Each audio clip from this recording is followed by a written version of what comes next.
जो राज्यसभा का candidate Bharatiya Janata party का जीतना बहुत बड़ा बहुमत कांग्रेस के पास होने के बावजूद ये संदेश देता है कि वर्तमान हिमाचल प्रदेश में कांग्रेस की सरकार सत्ता में रहने का अधिकार खो चुकी है।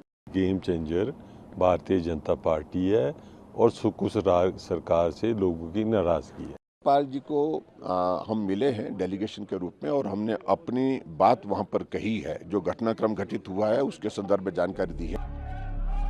27 फरवरी को राज्यसभा चुनाव में बीजेपी द्वारा लोन सीट जीतने के बाद हिमाचल में जबरदस्त ड्रामा देखने को मिल रहा है।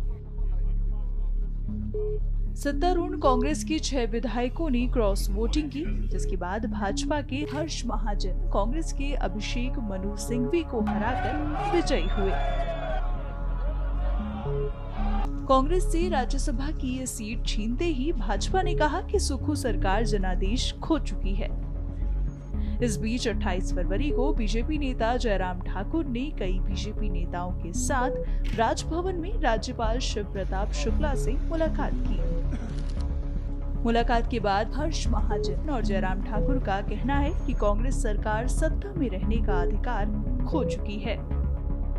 Game changer Bharatiya Janata party है और सुकुश सरकार से लोगों की नाराजगी है ना। और अब तो गेम चेंजर क्या, अब तो देश में ऐसा माहौल बन रहा है कि जहां मोदी जी का रुतबा, उनकी कार्यशैली ऐसी बन चुकी है कि अब दूसरी पार्टी में वही लोग रह गए जो जिनको कोई और नहीं लेगा, किसी पार्टी में लेने चाहते हैं।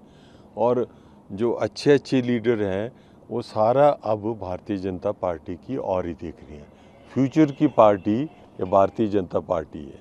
और सबसे बड़ी बात है, जैसे हिमाचल में हुआ, हमने किसी से जो भी मैंने उनको विधायकों से बात की, मैं तो यहीं का स्थानीय आदमी हूँ और मैंने उनसे प्रार्थना की कि आप स्थानीय आदमी को आगे ले जाइए, आप अपनी अंतरात्मा से पूछिए और आप जो अपने कार्यशैली है जो इस सरकार की, उससे नाराज़ हैं लोग, तो क्या इसका मतलब जो है, तो इसलिए मैं समझता हूँ मेरे को क्रॉस वोटिंग हुई है। राज्यपाल जी को हम मिले हैं डेलीगेशन के रूप में और हमने अपनी बात वहां पर कही है। जो घटनाक्रम घटित हुआ है उसके संदर्भ में जानकारी दी है।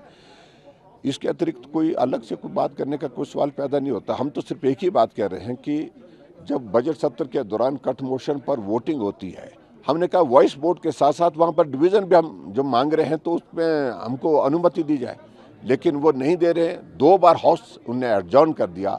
ये सचमुच में बहुत दुर्भाग्यपूर्ण है।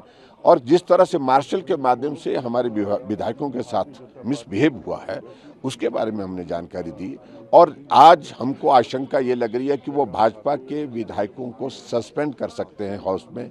कांग्रेस के उन विधायकों को जिन विधायकों ने भाजपा के कैंडिडेट के लिए राज्यसभा के लिए अपना वोट दिया है, उनको नोटिस जारी कर दिया है और नोटिस जारी करके उनको भी सस्पेंड करने की दिशा में कदम ले सकते हैं। तो ऐसे में जो नियम है, जो कानून है, वो सारी उसके मुताबिक सारी चीजें होनी चाहिए। यही हमने आग्रह किया है।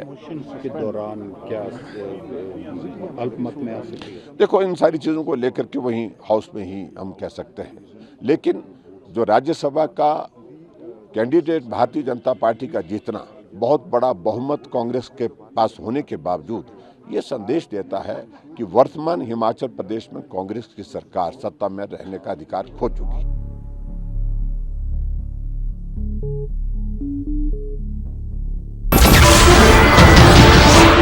नमस्कार, मैं हूं मानक गुप्ता। अगर आपको हमारा ये वीडियो पसंद आया हो तो इसे लाइक और शेयर जरूर करें और हां, हमें सब्सक्राइब और फॉलो करना ना भूलें ताकि आप देश और दुनिया की कोई खबर मिस ना करें। तो जुड़े रहिए हमारे साथ और देखते रहिए न्यूज़ 24।